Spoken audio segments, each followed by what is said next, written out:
반갑습니다. 저는 최신광 목사고요. 동국교회는 2000년 2월에 와서 2005년 7월까지 사역을 대학부하고 중고등부에서 했었고요. 유학을 떠나서 13년 5개월 동안 미국에서 공부하고 작년 말에 돌아와서 지금은 RTS에서 조직신학을 좀 가르치고 있습니다. 오늘 받을 하나님의 말씀은 디모데후서 잘 아는 말씀인데요. 2장 1절에서 2절 말씀입니다.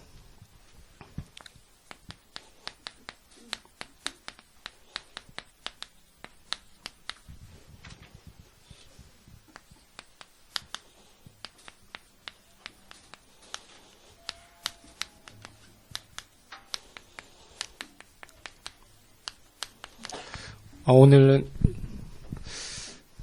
성경을 좀 많이 찾아볼 거니까 성경을 갖고 여러분이 보시기 바랍니다. 디모데후서 2장 1절에서 2절 신약성경 344페이지 우리 같이 읽겠습니다. 내 아들아, 그러므로 너는 그리스도 예수 안에 있는 은혜 가운데서 강하고 또 내가 많은 증인 앞에서 내게 들은 바를 충성된 사람들에게 부탁하라. 그들이 또 다른 사람들을 가르칠 수 있으리라. 아멘.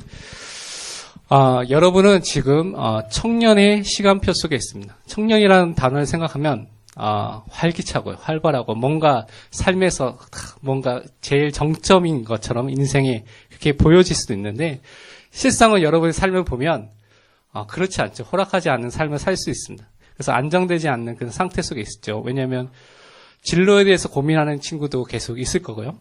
취업이나 뭐 내가 어떤 사업을 해야 되나 그런 거에 고민하는 친구도 많이 있을 거고, 아니면 미래에 대해서, 또 연애에 대해서, 결혼에 대해서, 그런 것도 고민하고 염려하는 친구도 있을 거예요.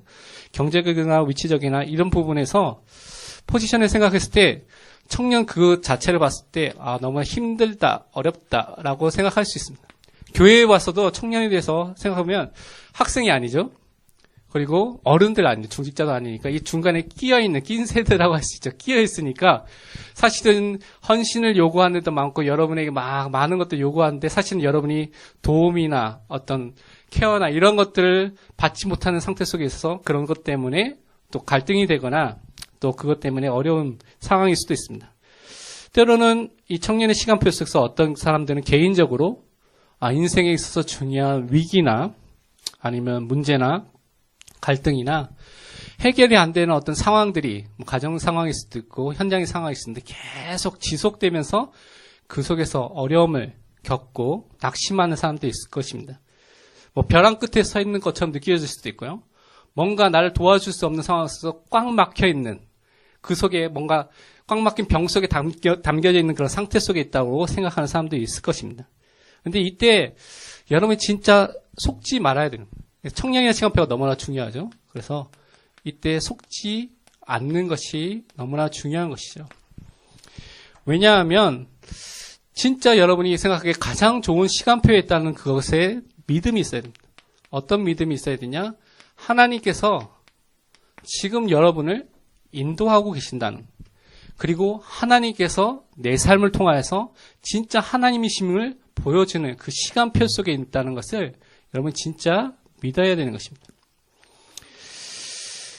지금 여러분에게 있는 어려움이나 문제나 위기가 사실은 하나님이 여러분을 인도하시고 하나님께서 중요한 계획을 보도록 하는 그 시간표 속에 있다는 것입니다. 그런데 여러분이 생각할 수 있잖아요. 내가 예수 그리스도를 영접했는데 구원을 받았는데 하나님 자녀인데 왜 이런 어려움과 문제가 계속 있는가라고 고민하고 물어볼 수 있습니다. 근데 성경에 보면 많은 성경에 있던 사람들은 그 어려움과 위기 속에서 중요한 응답을 받았습니다. 요셉도 그렇죠. 노예 생활, 감옥 생활, 모함도 받고 10몇 년이 넘는 그 시간 동안 그렇게 시간을 지냈고요. 다윗도 사울왕에 의해서 자기 장인된 사울왕에 의해서 쫓겨다니는 그 시간표가 너무나 길었습니다. 근데 그것이 과정이었습니다. 그러니까 하나님의 인도 속에 내가 과정 속에 있다는 것을 진짜 믿었기 때문에 흔들리지 않고 응답을 계속 누렸다는 것이죠. 출애굽기 13장 14장에 보면 우리가 잘 아는 양의 피를 바르고 출애굽한 이스라엘 백성들이 하나님께서 그들을 이끄시는 장면이 나옵니다. 근데 하나님께서 신기하게도 그들을 어느 앞에 이끄셨냐면 홍해 앞으로 이끄셨다고 출애굽기 13장 18절부터 14장 2절에 말하고 있습니다. 근데 그것을 끝나는 것이 아니라 뒤에서는 어떻게 해요? 애국 군대가 쫓아오도록 하나님께서 그렇게 작업을 하셨다고 말씀하고 있습니다. 그러니까 꽉 막힌 뭔가 살 수 없는 그런 환경 속으로 하나님께서 인도하시고 하나님께서 그렇게 몰아내셨죠. 그렇다면 그 이유가 무엇인지를 우리 출애굽기 14장 4절을 같이 찾아서 읽어보겠습니다. 오늘은 말씀을 통해서 우리가 가서 계속 확인해야 되기 때문에 계속 성경을 찾아볼 겁니다. 출애굽기 14장 4절입니다. 제가 가진 성경은 구약 성경 102페이지, 103페이지입니다.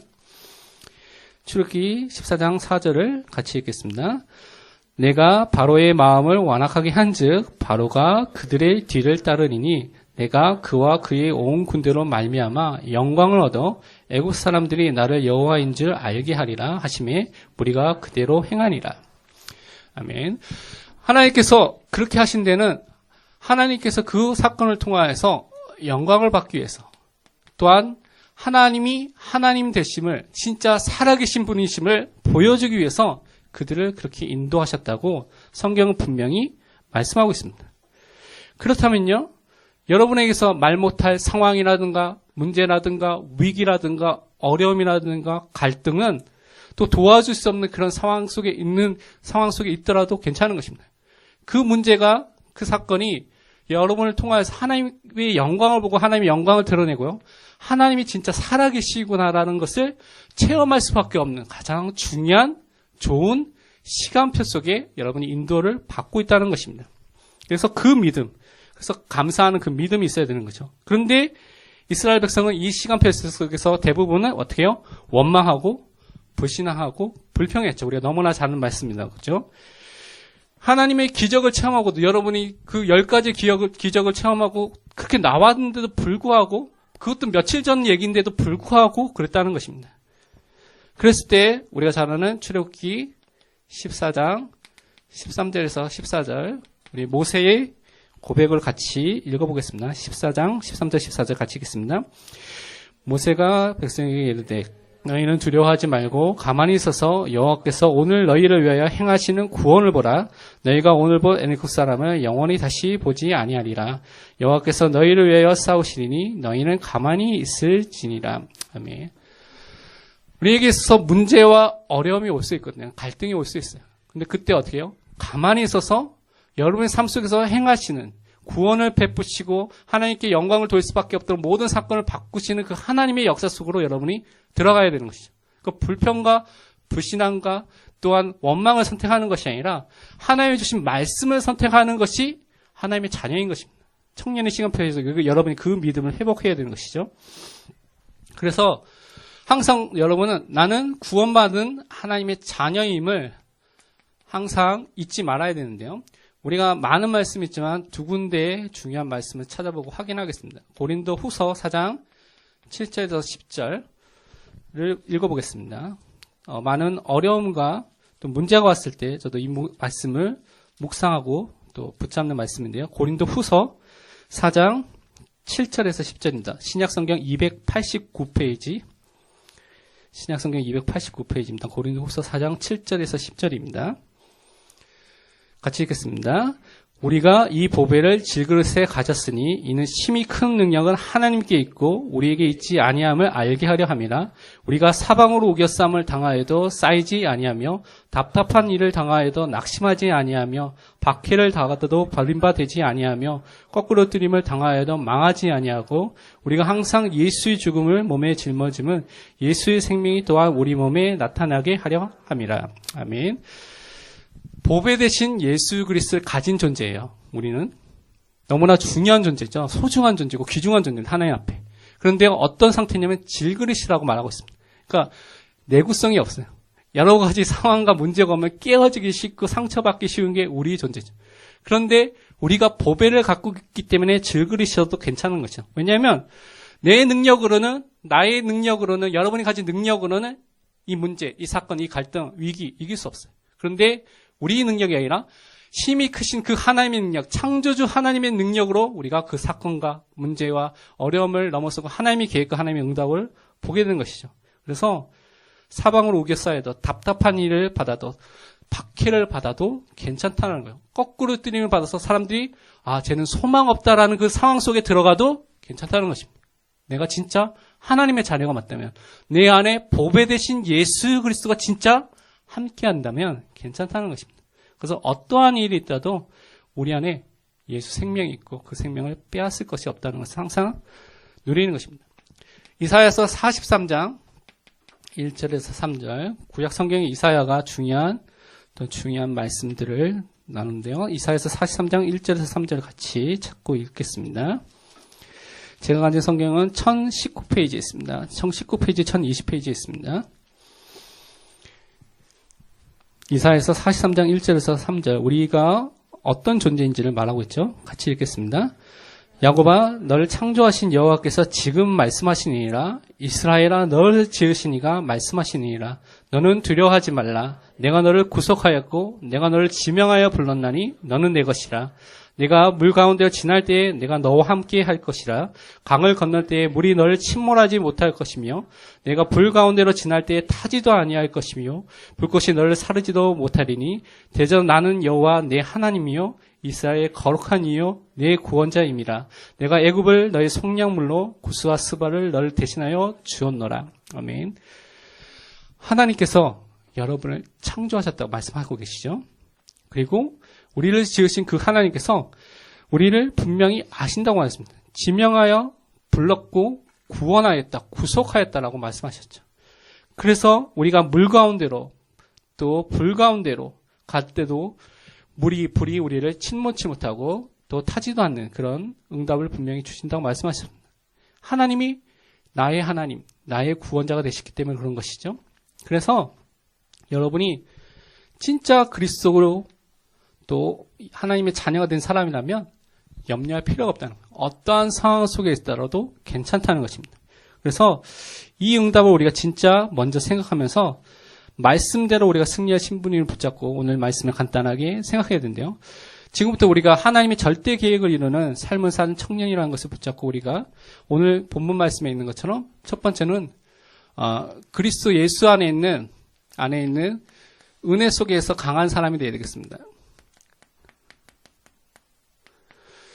여기서 여러 가지로 표현할 수 있고 알 수 있지만 우리가 생각해야 할 첫 번째 부분은 첫 번째는 나를 살리는 사람과 나를 살리는 삶을 여러분이 계속 사는 것이 가장 중요하다는 것입니다. 그래서 필요한 것이 무엇이냐면 복음이 남의 것이 아니라 목사님의 것이 아니라 사역자의 것이 아니라 나의 복음으로 항상 붙잡아지고 여러분에게 담겨 있어야 되는 것이죠. 그래서 먼저 해야 될 것, 항상 해야 될 것, 매일 해야 될 게 그리스도 안에 있는 은혜 속에 항상 들어가는, 나의 복음 속으로 항상 들어가는 그 복음으로 인도받는 삶을 사는 것이 가장 중요하고 매일매일 해야 된다는 것입니다. 예수 그리스도 안에 있는 은혜를 맛보는 것은, 은혜라는 것은 여러분이 표현을 여러 가지 할 수 있지만 도저히 우리가 받을 수 있는 자격과 신분과 위치가 아닌데도 불구하고 하나님께서 우리에게 값없이 조건 없이 베풀어 주신 그 사랑과 호의와 또 자비를 말하는 것이죠. 그래서 그 은혜를 체험하는 방법은 다른 것이 아니라 그 복음이 나의 것이 되었을 때, 예수님이 나의 그리스도가 되었을 때 이것을 체험하게 되는 것입니다. 그래서 나의 복음이 된다는 것이 너무나 중요한 것이죠. 요한복음 1장 14절에 예수님에 대해서 말하기를 하나님의 독생자인데 그 속에 은혜와 진리가 충만하더라 되어 있습니다. 그러니까 예수 그리스도를 붙잡으면, 예수 그리스도 안에 들어가면 예수 그리스도를 체험한 사람은 은혜와 진리를 날마다 체험하는 사람으로 서게 된다는 것이죠. 그래서 우리가 붙잡아야 될 것이 무엇이면 이 땅에 원인과 문제가 무엇인지 진짜 아는 것입니다. 그러니까 은혜를 받았다는 것은 내가 도저히 가망이 없구나. 유목사님 표현에는 절대 불가능이구나 라는 것을 깨닫는 것이죠. 그것이 무엇입니까? 진짜 불신앙, 불순종의 죄로 인하여서 하나님 떠나서 사단에게 붙잡혀 있는 상태 속에 있었구나 라는 근본 문제, 원죄 문제에 대한 부분을 실질적으로 사실적으로 안다는 것입니다. 그래야지만 복음이 나의 복음으로 붙잡아지게 되는 것이죠. 그래서 항상 생각해야 될 것이 또 붙잡아야 될 부분을 성경을 통해서 확인하면 로마서 16장 25절에서 26절입니다. 27절까지 읽어도 되지만 26절까지 읽겠습니다. 영어 성경하고 좀 번역이 이제 순서가 달라서 26절까지 읽겠습니다. 신약 성경 로마서 16장 25절 26절입니다. 262페이지에 있습니다. 같이 읽겠습니다. 나의 복음과 예수 그리스도를 전파함은 영세전부터 감추어졌다가 이제는 나타내신 바 되었으며 영원하신 하나님의 명을 따라 선지자의 글로 말미암아 모든 민족이 믿어 순종하게 하시려고 알게 하신 바 그 신비의 계시를 따라 된 것이니 이 복음으로 너희를 능히 경고하게 하실. 원래 영어 성경에 보면 이제 이 복음, 나의 복음을 붙잡았는데 이 복음이 어떻게 해요? 그 복음을 통해서 하나님께서 나를 능히 견고하게 세우실 분이라는 부분들이 연결되는데, 이제 한글 성경은 이렇게 좀 떨어져서 이렇게 설명하고 있는데요. 하나님께서 여러분을 흔들리지 않도록 세울 수 있는 방법이 또 주셨는데 그것이 복음입니다. 근데 하나님께서 그 복음을 통해서 여러분을 능히 견고하게 흔들리지 않게 여러분을 세우신다고 분명히 말씀하셨죠. 그래서 말씀 붙잡을 때 여러분 삶 속에서 하나님께서 여러분을 흔들리지 않는 사람으로 세우시는 그 응답이 날마다 일어나게 되는 것입니다. 그래서 복음이 여러분에게, 나에게 가장 매일매일 필요한 것입니다. 여러분 가정에 다른 것이 필요한 것이 아니라 가정 문제가 여러분이 부모님이 싸우거나 아니면 그런 분들이 있을 수 있죠. 그렇게 경제 문제처럼 보이고 성격 차이인 것처럼 보고 뭔가 다른 문제인 것처럼 보이지만 사실은 복음이 없는 문제인 것입니다. 또한 교회의 문제가, 교회가 갈등 있는 것이 무엇이냐면 다른 문제가 아니라 복음이 없는 문제입니다. 세상에, 내 현장에, 내가 일하는 그 직장과 내가 일하는 알바 현장과 내가 있는 그 현장의 문제가 다른 문제가 아니라 복음이 없는 문제이기 때문에 여러분이 그 현장에 복음을 회복하는, 나의 복음을 붙잡고 승리하는 사람으로 서는 것이 가장 중요한 것입니다. 그래서 나의 복음을 붙잡고 집중하고 누릴 때 하나님께서 우리를 견고하게 세우시는, 능히 여러분을 견고하게 하실 그 하나님께 영광을 돌릴 수밖에 없는 그 응답이 일어나게 되는 것입니다. 두 번째로, 그러면서 우리는 하나님의 그리스도 안에 있는 은혜 속에 들어간다는 것은 하나님의 말씀을 받고 그 하나님의 말씀을 붙잡는 그 삶을 지속해서 살게 된다는 것입니다. 우리가 한량없는, 끝이 없는, 너무나 모든 것을 담을 수밖에 없는 그 하나님의 은혜를, 예수 그리스도의 은혜를 받게 되는, 매일매일 지속하게 받게 되는 것이 복음이며 동시에 하나님의 말씀입니다. 그래서 하나님께서는 그 길을 우리에게 날마다 주시는데, 강단, 중요한 게 그래서 강단을 주셨죠. 일주일 동안 여러분이 계속해서 응답받아야 될 강단을 주셨습니다. 또한 여러분이 청년의 시간표에 있기 때문에 청년부 예배, 부서 예배, 계층별 예배를 통하여서 하나님께서 그 말씀과 그 은혜를 주시는 것이죠. 또한 우리가 매일매일 기도 수첩이라든가 성경이라든가 말씀을 통하여서 여러분이 매일 인도받고 은혜를 받을 수 있는 그 길을 여러분에게 주셨다는 것입니다. 그래서 이 부분을 누리는 것이 너무나 중요한데, 제가 어렸을 때, 여러분 대학생 때, 청년 청년 초기 때, 제가 했던 실수 중에 하나가, 또 그 당시에 많은 다락방 하는 사람들의 실수 중에 하나가 무엇이냐면, 말씀 전하는 것에 대한 판단을 많이 합니다, 이게. 저 스스로도 그렇게 못 전하면서도 불구하고, 그 정도 수준도 안 되면서도 불구하고, 이 사람은 복음으로 답이 났네. 아니네. 이 사람은 뭔가 이렇게 복음이 선명하네, 진하네. 이 사람은 복음이 약하네. 이렇게 판단하는 그런 것들이 있었거든요, 제가 어렸을 때.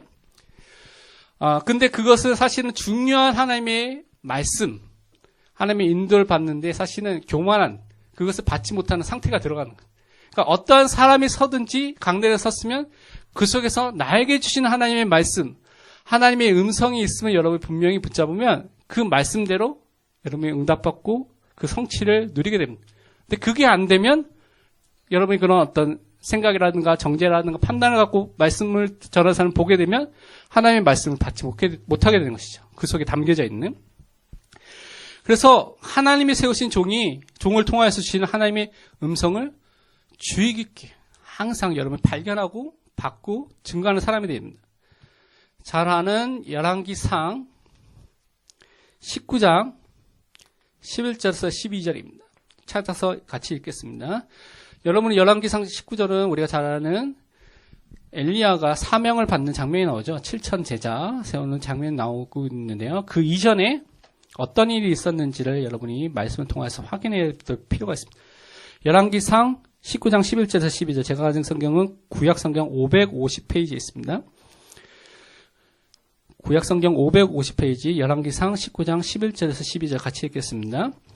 여호와께서 이르시되 너는 나가서 여호와 앞에서 산에 서라 하시더니 여호와께서 지나가시는데 여호와 앞에 크고 강한 바람이 산을 가르고 바위를 부수나 바람 가운데 여호와께서 계시지 아니하며 바람 후에 지진이 있으나 지진 가운데도 여호와께서 계시지 아니하며 또 지진 후에 불이 있으나 불 가운데에도 여호와께서 계시지 아니하더니 불 후에 세미한 소리가 있는지라 하면서 그 다음에 예후를 왕으로 세워라. 엘리사를 선지자로 세워라. 7천인이 남아있다라는 사명과 메시지를 말씀을 주셨죠. 많은 사람들은 이 불과 같이 바람과 같이 지진과 같이 뭔가 눈에 보이는 역사, 눈에 보이는 것들이 있을 때 쫓아가고 그것이 뭔가 하나님의 역사처럼 생각할 수 있는데요. 그게 아닙니다. 세미한 하나님의 소리, 그러니까 말씀을 통하여서 주시는 하나님의 말씀을 듣는 것이 너무나 중요한 것입니다. 그래서 엘리야는 세미한 소리 음성 가운데 주시는 사명으로 엘리사를 세우고 예후를 세우고 7,000명에 남아있는 자, 우리가 말하는 7,000 전문 지도자를 정말 세우는 그 응답을 붙잡게 된 것이죠. 그래서 진짜 말씀을 받는 사람이 되는 누가 서든지 말씀 받는 사람이 되면 여러분 어느 현장에 가든지 승리합니다.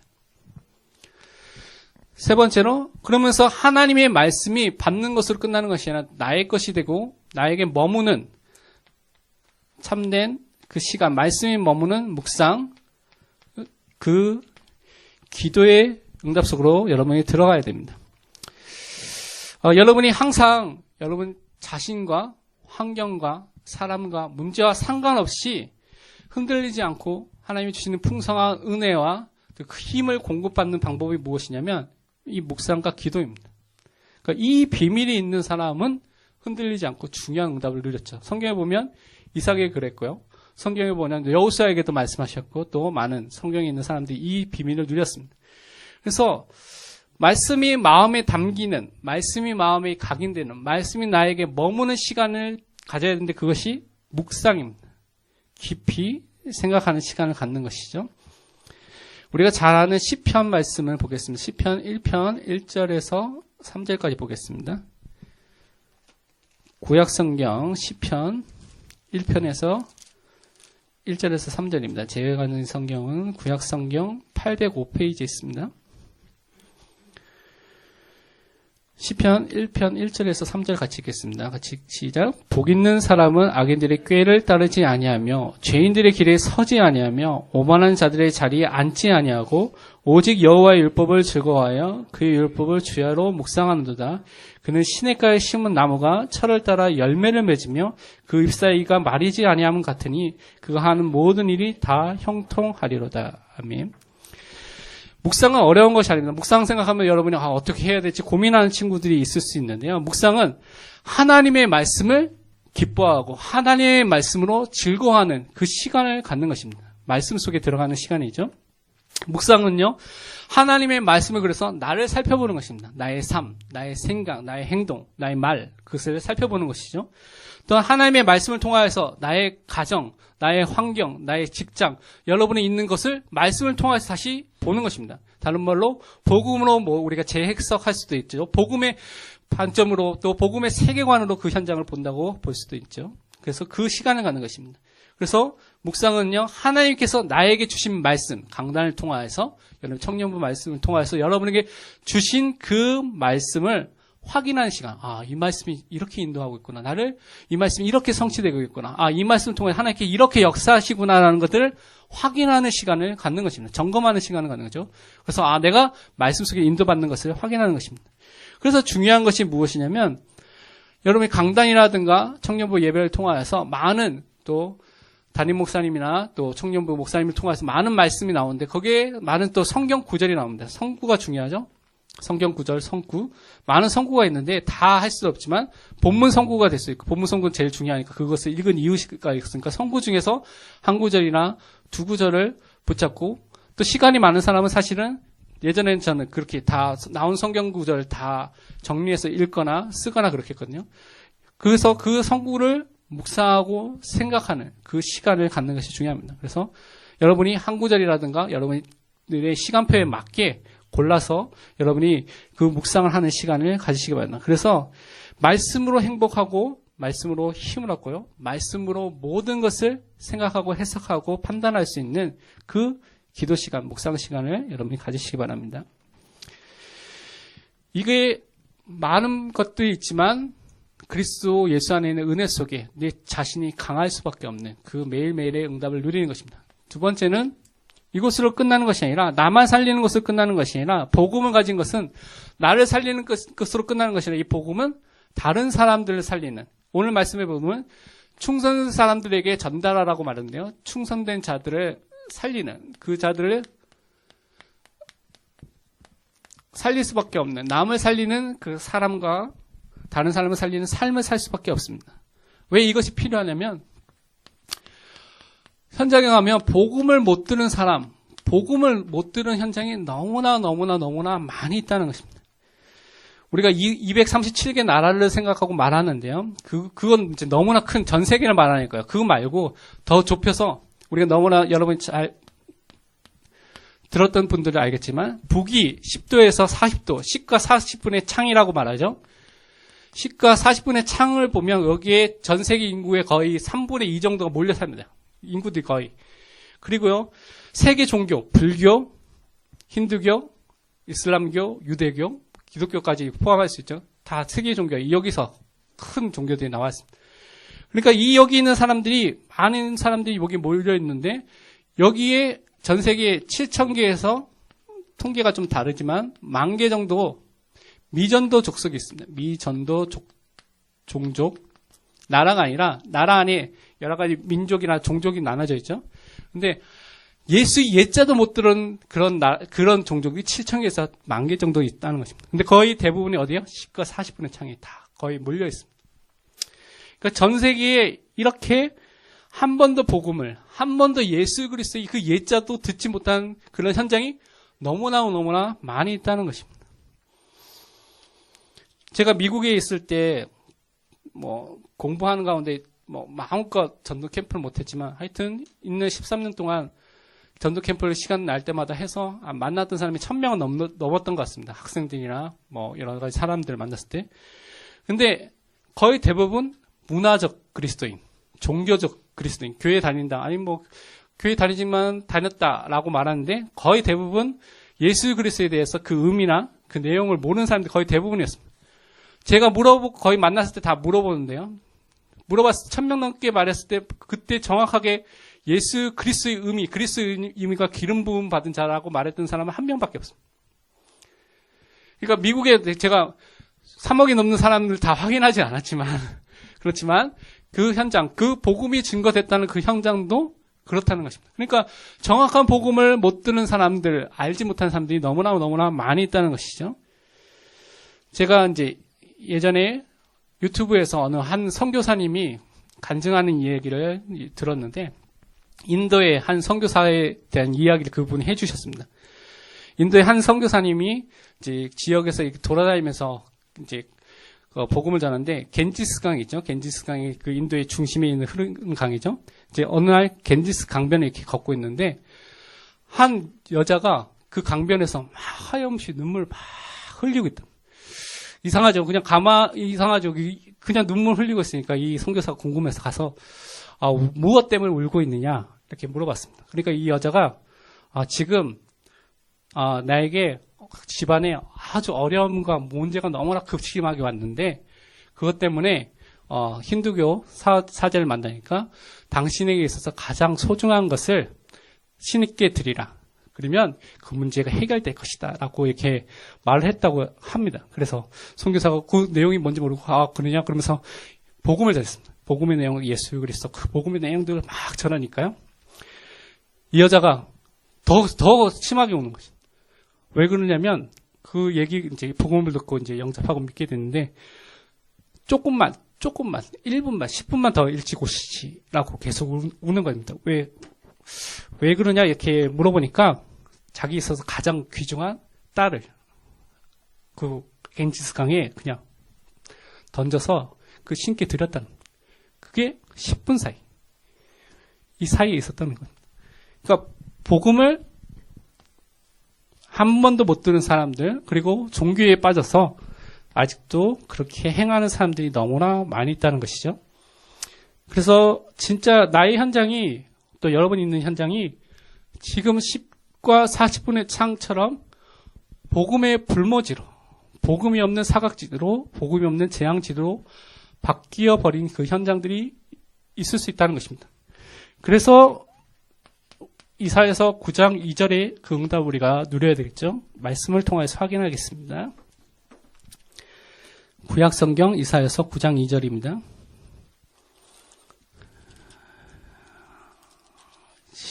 구약성경 978페이지에 있습니다. 같이 읽겠습니다. 978페이지 이사야서 9장 2절입니다. 흑암에 행하던 백성이 큰 빛을 보고 사망이 그늘진 땅에 거주하던 자에게 빛이 비치도다. 아멘. 진짜 바울이 그 흑암 속에 있었던 디모데에게 복음을 전해서 큰 빛이 임하고 또 사망의 그늘에 있던 그 사람이 살아나서 또 다른 사람을 살렸듯이 우리 현장에 이 복음을 한 번도 못 듣는 현장에 진짜 그리스도의 생명의 빛을 증거하는, 바라는 그 사람으로 여러분을 부르셨다는 것입니다. 그래서 전도 선교라는 것은 사실은 그리스도인에게는 삶입니다. 전도자의 삶, 선교사의 삶, 삶이죠. 나의 삶의 목표, 내 삶의 방향인 것이죠. 예수님께서 제자들에게 온 천하에 다니며 만민에게 복음을 선포하라. 땅까지 이르러 내 증인이 되리라. 모든 족속 제자를 삼으라고 분명히 말씀하셨죠. 그런데 이 명령은 창조주 대신 예수 그리스도 하나님의 명령인 것입니다. 나에게 주신. 그래서 우리가 분명히 그것에 반드시 순종하는 삶을 사는 것이죠. 그래서 모든 그리스도인은 전도와 선교의 삶을 살 수밖에 없는 것이 당연한 것입니다. 그 명령을 따라서 사는 것이 당연한 것이죠. 그래서 우리는 현장의 전도자이고 현장의 선교사라는 것을 항상 잊지 말아야 합니다. 그래서 여러분이 모든 걸 다 포기하고 직장을 다 그만두고 막 거기서 복음만 전하는 그 의미가 아니라 그 마음과 그 자세를 갖고 모든 걸 보면 다르게 보이고 다른 해석이 되고 다른 응답이 오게 된다는 것입니다. 로마서 10장 14절에서 15절을 우리가 같이 찾아서 읽어보겠습니다. 우리가 잘 아는 말씀인데요. 로마서 10장 14절 15절 제가 가진 성경 신약성경 253페이지에 있습니다. 14절에는 누구든지 주의 이름을 부른 자는 구원을 받으리라 말씀하신 다음에 14절 15절을 말씀하고 있죠. 로마서 10장 14절 15절 읽겠습니다. 그런즉 그들이 믿지 아니하는 일을 어찌 부르리요? 듣지도 못한 일을 어찌 믿으리요? 전파하는 자가 없이 어찌 들으리요? 보냄씀을 받지 아니하시면 어찌 전파하리요? 기록된 바 아름답도다 좋은 소식을 전하는 자들의 발이여 함과 같으니라. 아멘. 하나님께서 여러분의 그 현장, 여러분의 직장 현장, 일터 현장, 여러분 지역 현장에 보내신 것은 하나님이 보내셨습니다. 근데 뭐 때문에요? 이 복음 말하기 위해서, 복음을 증거하기 위해서, 복음을 전달하기 위해서 여러분을 그 현장에 보내셨다는 것입니다. 그래서 그 보내심을 받는 축복된 전도자, 선교사라는 것을 잊지 말아야 되는 것입니다. 또 그것으로 끝나는 것이 아니라 우리가 절대 제자가 돼서 무엇의 응답을 누려야 되냐면 제자 운동, 제자의 응답을 누려야 되겠습니다. 여러분 진짜 바울과 같은 절대 제자의 응답 속에 있으면요. 여러분을 통하여서 생명운동이 일어나는데 그것이 지속돼서 계속해서 확산되는 그 응답이 일어나게 되는 것입니다. 오늘 말씀에 보니까 바울이 디모데에게 말했을 때 내가 가르친 것 모든 것을 너가 충성된 사람들에게 가르치고 전달해라. 근데 그 사람이 또 다른 사람들에게 가르칠 수 있을 것이다 라고 말하고 있죠. 바울을 통하여서 디모데를 통하여서 충성된 사람을 통하여서 또 다른 사람에서 끝나는 것이 아니라 또 전달돼서 그 복음이 사실 우리에게까지 오게 된 것이죠. 그러니까 바울이 받은 복음을 사실 저는 내가 받았다고 믿고 있거든요. 그 제자 운동을 우리가 하는 것입니다. 그래서 정말 요한복음 8장 31절에 제자가 어떤 분이냐, 어떤 사람이냐에 대해서 예수님께서 말씀하신 장면이 나오죠. 너무나 유명한 말씀이죠. 8장 31절, 32절까지 읽겠습니다. 159페이지 신약성경에 있습니다. 8장 31절 32절 읽겠습니다. 그러므로 예수께서 자기를 믿은 유대인들에게 이르시되 너희가 내 말에 거하면 참으로 내 제자가 되고 진리를 알지니 진리가 너희를 자유롭게 하리라. 아멘. 제자, 어떤 사람이 제자이냐? 진짜 그리스도의 말씀 속에 거하는 사람. 그러니까 내 생각, 내 삶, 내 판단, 내 모든 것들이 막 먹고 있고 사는 모든 사람들이 말씀 속에 있는 사람입니다. 그 속에서 모든 것이 나오는 사람이죠. 그래서 지금부터 여러분이 절대 제자라는 그 응답과 말씀을 붙잡고 여러분을 통해서 디모데 같은 제자, 디모데 같은 그 제자에 통해서 충성된 사람, 또 다른 사람.